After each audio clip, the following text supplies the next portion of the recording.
Okay guys, so you have your large 8 by 10 size portrait. You're just going to trim down the white border around all the edges so it's nice and clean. And then what you're going to do is find the center of the face, not of the paper, but of the face. Now my portrait is a little bit tilted. His face is at a little bit of an angle, so I have to make sure that I'm drawing my line at the angle. Then I'm going to fold down that line, that middle line, fold it very carefully and give it a good crease. And since mine was at an angle, I have these little edges I have to trim off. It wasn't a big angle, it was just a little one. Now I'm going to find the center of my Bristol paper and draw a really light line down the center.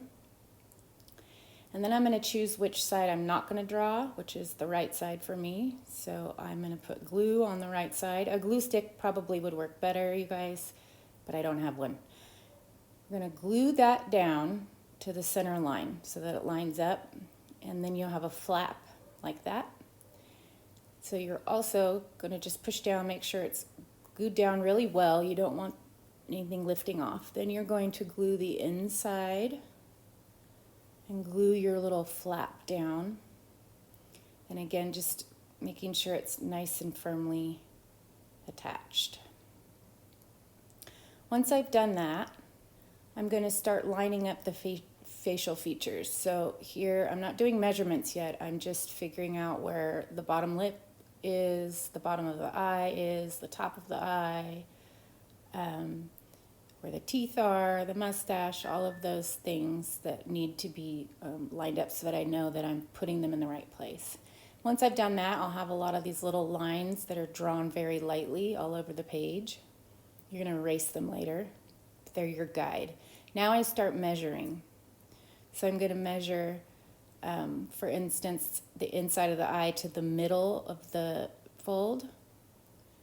And then I'm going to take that measurement and move it outward. And that's how I know where the inside of the eye starts. And you just do that for all of the features. So you measure the outside of the eye. I know where the outside is.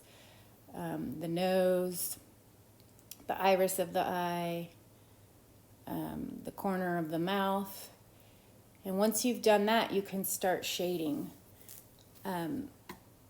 Try not to do any outlining. You don't want to have anything outlined. You want to shade instead.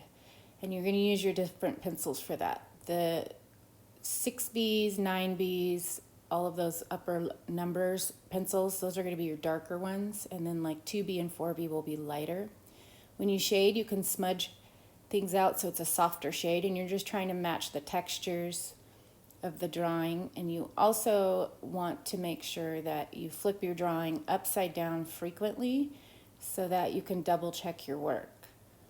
That is really important. It tricks our eyes into realizing what is off and what is correct. So I definitely recommend that you do that a lot, as many times as you can. Flip it upside down and take a look at it that way. So don't forget about your background. It also has to match. And once you're done, you'll have a drawing where you can't really tell what's the photocopy and which one's yours.